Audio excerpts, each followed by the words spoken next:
guys, my name is Rowan Smith and I want to welcome you to the Training for Mountaineering podcast. Now this podcast is entirely dedicated to helping you train, prepare and conquer your upcoming mountaineering adventure. Once a week, I'm going to be sharing with you in-depth and evidence-backed information around improving your physical performance on the mountain, reducing your likelihood of pain and injury, nutrition for mountaineers, and even a bit of mental strength development. So you can be empowered in your training to give yourself the very best chance of a safe, enjoyable, and successful mountaineering adventure. So now that you know what you're in for, let's get into today's episode.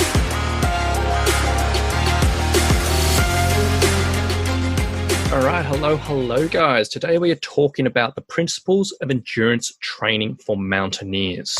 Now, the reason why I want to talk about this today is that these principles are the overarching factors that you need to adhere to in your training for mountaineering to ensure long-term success.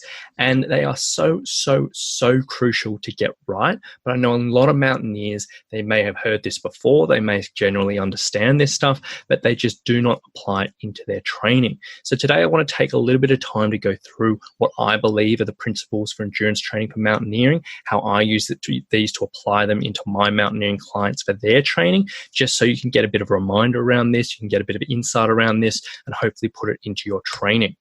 Now, it doesn't really matter what workouts, what training plans, or what gadgets you are applying into your training. If you don't follow these principles, you really are shooting yourself in the foot. Consistently following these principles, on the other hand, will ensure that you're constantly improving your performance for the mountains while at the same time minimizing your risk of injury, which are the two big things any mountaineer should be aiming for in their preparations. Now, when it comes to principles of endurance training or principles of endurance training for mountaineering, everyone does have their own beliefs there, and there's a lot of different approaches that people take. Not to say any approach is wrong or right. This is how I use what I use to base my training off. This is what I've sort of learned in my education, and this is what I use for my mountaineers. So I'm just sharing you over my particular system and my beliefs around this. Now, to be really clear, this isn't my own stuff. I haven't come up with these principles by myself. This is well known in the endurance community in certain parts of it. I've basically taken information from a few different sources, applied it into my own training, and applied it into the mountaineering world. So that's where this is all coming from. So let's get into the principles now that is all said. Principle number one, the number one principle for endurance training for mountaineering is something called progressive overload. Now, if you've done any education around muscle and strength and conditioning, whether it's strength or endurance training or anything like that, you will be familiar with progressive overload, but it is very, very important to go over right now. Basically, if you're getting down the technical side of things, progressive overload is the concept of progressively increasing the training load and volume of physical work so that after a recovery period, an overcompensation will cause your muscles to go stronger or the targeted energy systems to become more efficient. So, bit of a mouthful there, but in very, very simple terms, in order to make the body fitter, stronger, or more resilient, you need to apply stimulus in regards to training, which it's not used to. What this will do is force the body to adapt, to grow, and to get better so it doesn't feel uncomfortable when the stimulus is applied to it, and that'll cause you to get fitter, stronger, and more resilient. And then as you continually adapt, you continually apply more stimulus, and bit by bit, you continue to grow and get fitter, stronger, more resilient over the long term. So that's why it's called progressive overload, because the same overload, you can't use that all the time because your body adapts very, very quickly. Now, on the other hand, when it comes down to this, if you don't apply enough stimulus and you are not progressively overloading the muscles, you'll reach a plateau where no improvements are made. And this is something I see from mountaineers all the time, particularly with their endurance work. And they'll say, look, I go out and I run 10 kilometers every single day. And you're like, sweet, cool, that's awesome. Like, good on you, fair play. And that's a really, really good base of fitness if you can do that without any issues. But if you're not progressing like every single week, or you're not progressing in a certain way, you're not getting any better. You're just maintaining, and that's not really going to do you any good. The same thing for people who are doing the same strength routine. I know we're not talking about strength so much today, but you see it all the time. They've been doing the same strength routine for 6 months. Haven't changed any weights, haven't changed anything. You need to be progressing things, or you're just going to sit on that plateau. You're not going to improve. Now, this also needs to go hand in hand with the other principle of gradualness, in which you need to slowly and bit by bit and gradually apply this extra stimulus. If you apply too much too soon, you're going to put way too much load on the body and put it at a risk of injury or illness or breakdown or whatever you want to call it. And that's not going to be a good thing. However, if you do too little, then you're going to be reaching that plateau. So you need to apply gradualness of bit by bit, increasing that load and really doing that in a controlled way. Now, sometimes it is a little bit of an art, and I'm trying to find how that applies and how that works for you, but that is the principle as itself. Now, this might sound like common sense, because it is common sense, and most people will be aware that this is what you need to do. But common sense isn't common. And I see so many mountaineers just missing out on this crucial element of their training in their preparations. And they could be seeing so much better results purely by finding some way to overload the muscles in a progressive way. So you might have heard it before, but have a genuine think. In your training and in your endurance training, are you applying this? Are you doing this week by week, month by month? Because if you're not, you're missing out. And then when we're talking about overload very briefly, you can apply this in so many different ways. Like traditionally with aerobic training and endurance training, if you're doing a run, a hike, a cycle, you might just add extra 5 minutes every session, and that's overload. Or if you were doing a pack hike, you might add a little bit extra weight. Or if you're doing in intervals, you might do more intervals, or you might do quicker intervals, or any way you can find that little bit of overload each session you do is going to be good for you. So that's what you really need to think about. So that's principle number 1, progressive overload. Principle number 2 is specificity.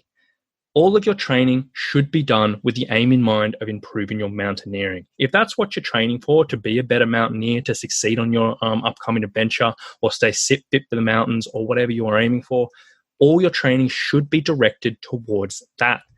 You know, you're not training for weight loss, so why would you be following a weight loss program? You know, maybe that might be a sub goal of yours, but you need to be training specifically for mountaineering and thinking about the weight loss somewhere else. You're not training to be the best on a Strava segment, so why are you obsessing around that? And you're not training for an ultra marathon or a marathon or a triathlon or anything like that, or some type of competition. You are training for your mountaineering. You might be doing Strava segments, you might be doing competitions around what you're doing, but that's not your end goal. So all of your training should be done with the aim in mind of improving that end goal. Now, this goes further into thinking about not just, hey, you need to be doing training which applies to mountaineering as a sport, but this goes further into the actual particular climbs and the particular adventures you're preparing for. You know, you got to ask yourself, how long are the days? What loads are you carrying? Is there any significant climbing? What's the terrain like? And a whole bunch of other factors which play into it. We all know every climb's different. We all know every mountaineer is different. So you need to be making sure you're training the specific aspects that you need for this particular adventure. So if you're, preparing for a short mountain one time and a super long mountain another time, make sure you've got different preparations. It's pretty straightforward. And then the preparations between an ultramarathon runner and a mountaineer are different. They might seem similar. They might have a lot of crossover, but they are different.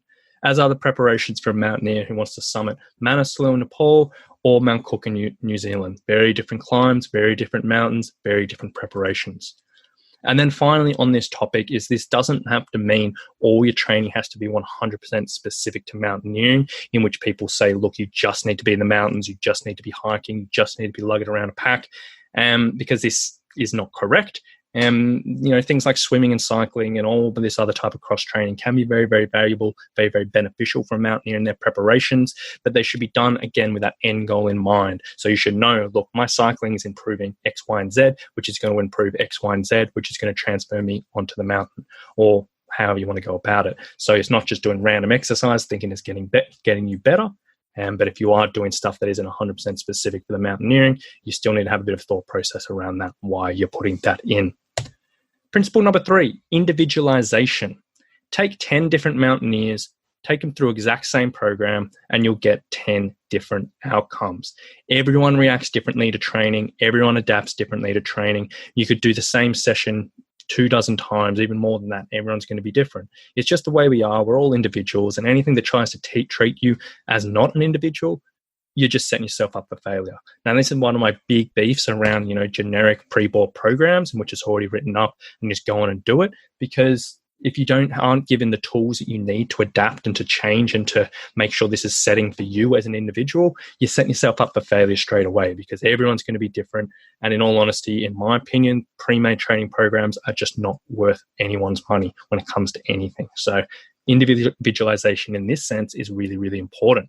Now, on top of this, every single mountaineer is going to have individual needs when it comes to their training. So they're going to be, not only are they going to react to training sessions differently, but actually going to need different things in their training. So some might need more time spent on their aerobic capacity. Some might need more spent time developing their strength, if that's a weakness of theirs. Some might need more time working on confidence and mental toughness. Everyone is different, so the individualization of a training program needs to be thought about when it comes to this. Now, a classic example here, which sort of emphasizes this point in regards to same training sessions, is a little while ago I had two mountaineers, one who I was training, one who I wasn't training, and they were going out on a big loaded pack hike for a big day. And it was a training hike, gearing themselves up for an adventure they were heading off on. One of the mountaineers had a big background in endurance training. So he'd been training for years and years and years, done heaps of climbing, heaps of hiking, heaps of mountaineering. He had a big background there. And one of the other mountaineers, he didn't have so much of a background. He had done it in his youth, but he had a whole bunch of years off, and he was only just getting back into his training. Now, they were both the same age. They were both had the same goal. They were carrying the same pack.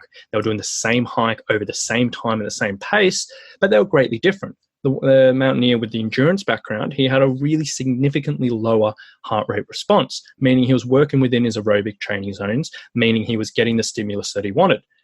Alternatively, the other guy, he was working way higher throughout a lot of that hike, meaning he wasn't getting the desired stimulus, meaning that wasn't going to apply to him over the long term, and that was going to throw the whole training program out if he was doing the same training program. Exactly the same age, exactly the same goals, exactly the same hike, two very different outcomes. So you need to have a think about that. And then you can take this even further in the fact that every single mountaineer does have very different lives. Now, some people have young families. People have a super stressful job. Some people don't sleep well. Some people don't eat well. Some people might just not have access to nutrition. On the other hand, some people might, have completely organic foods. They might not only work 5 hours a week and have hours and hours and hours and hours of time to train. Everyone is a little bit different. So again, you need to factor this in, because a busy executive is going to train very different to someone living out of their car with absolutely nothing to do day to day. Not to say either better when it comes to preparation, you can still prepare, but it's going to be very different. Every single athlete is an individual for 1,000 different reasons. When training and following a program, both the athlete and the coach need to respect this, monitor this, and address and adapt when necessary. So crucial. So principle number 4, what are we coming up? Reversibility. So this is a really simple one. Basically, consistency is probably the single most important factor when it comes to your training. And this really is highlighted in the principle of reversibility. Basically, interruptions to your training can cause a loss of fitness. This will commonly happen with illness, injuries, social needs, or even motivation factors. We all know this. If you take a period off training, you're going to lose your fitness, you're going to lose your drive. Everyone varies depending on how long it takes. But if you have a week off training, you're going to feel a bit sluggish. If you had 2 weeks off, you're going to feel pretty rubbish getting back into things. If you have 4 weeks off, you're going to be really set back. So basically, these areas of illness, injuries, social needs, motivation factors need to be accounted for and managed as well as possible throughout the training process. Now, this doesn't mean you can manage illness and plan for illness, but you can do everything you can to minimize the effects of that. You can get an immune support plan going on. You can look after your sleep, your stress, all of that. You can manage injuries. So if you are putting yourself at risk of injury, you can reduce those risk factors, controlling your training load, make sure you're doing your strength training. If you do get injured, then that's thinking of ways that you can apply an aerobic and endurance training stimulus around that injury and making sure you don't have that complete reversibility going on. Social needs, if you're going on holidays, if you have family events, if you're having a kid, that needs to be factored into your programming so you can get some way of minimizing this effect of reversibility. And motivation, that's just something that everyone needs to be aware of. Whether that you struggle with motivation time to time and you might need extra accountability, or whether you have specific action plans put in place for when you are demotivated that you can do the bare minimum to maintain your training effect. You got to have a think about that, and that's so crucial when it comes to your programming. So principle number 5, structural tolerance. What this means is the body needs time to adapt to a training load. Structural tolerance is the ability to withstand weeks or months of high volume training without the incidence of injury, illness, or fatigue that may lead to overreaching or overtraining, which are not what we want. Overreaching might be if it's a planned overreach, but if it's non-planned, we don't want that. But let's not go dive into that rabbit hole today. This basically means you need to be smart about building your foundations of fitness before you get into this tougher stuff. If your body is not ready and is not structurally ready to deal with all this hardcore stuff you're throwing at it, whether it's your higher intensity sessions or whether it's your actual climb, you're going to put yourself at a higher risk of illness, injury, or fatigue. So, for example, if you haven't taken the time to work on your aerobic capacity early on in your training and you jump straight into the high intensity work, you are not going to recover in between intervals well enough, meaning you're going to decrease your performance, but also put yourself at a higher risk of injury. That's a fact. Alternatively, if you are doing back-to-back higher intensity sessions in the week and you don't have your aerobic capacity high enough, you're not going to recover between sessions well enough. So you're going to put yourself at a higher risk of fatigue and also a higher risk of injury. This same thing can be applied to strength. So if you haven't developed enough strength and resilience in your muscles, your ligaments, and your tendons before you start doing heavy pack work on heavy pack intervals, you're going to put yourself at a risk of injury. It's pretty simple, but many people neglect to think about this. You can improve your fitness very, very quickly. You can even improve your muscle strength very, very quickly, but it is slower than your general fitness. But then the slowest thing of all is improving the strength of your ligaments and tendons. You need to factor in, because everything is in a different timeline. Everything doesn't improve and strengthen up linearly, so you need to apply the foundations, which everyone harps on about doing your strength work early, doing your aerobic capacity work early. You need to really, really hammer home in that. Don't skip on it, because it's going to come back to haunt you further down the line. Now, your body really needs to be ready for the training you put it under. So you need to respect this foundation building process, and you need to ensure you're doing the right training to set yourself up for future success. And then principle number 6, all-round development. Now, mountaineering is not just a one-trick sport. As a mountaineer, you really do require a multifaceted skill set. So, for example, you need to be moving for hours and hours and hours and even days on end. You need to be able to climb. You need the ability to perform sustained exercise at higher levels of intensity. If you get a small weather window, if there's an incident on the mountain, you need that ability to do that. Depending on where you're climbing, on what climbing you're doing, you might be carrying super heavy loads. You might be pulling a sled. You might be going long periods without food. You might have a lot of technical climbing, and there's dozens and dozens and dozens of other potential factors which need to be thought about when it comes to endurance training. All-around development is the idea that a mountaineer needs to support their general training, so their general strength and conditioning, with a strong technical ability and psychologic platform across a range of various activities a mountaineer needs to perform. Again, bit of a mouthful, but it's very, very important.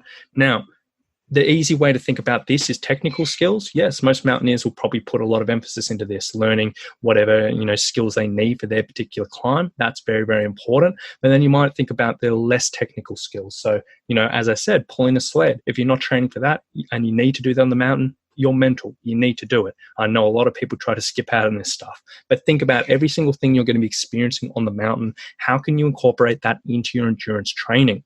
And the same thing for mental strength training. If you're waking up, if you've got a massive summit day and you're going to be on your feet for 22 hours, you need to make sure you can do 22 hours worth of work. It doesn't have to be climbing a mountain for 22 hours, but you need to be aware that you can do that and you've done it. So mentally you're feeling good. Same thing if you've got rubbish weather. You need to be getting out in the rain or the snow and training.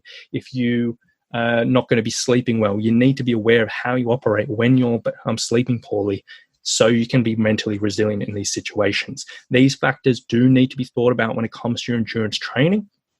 Sometimes they just get pushed to the side and sort of used as an afterthought for many, many mountaineers, and they'll do a random mental strength training session here or random technique or whatever. But if you think about this as a principle of your endurance training, if you think about this as initially when you're putting together your programming and keep this in the forefront of your mind, it'll be that much more effective. So very, very important all-round development.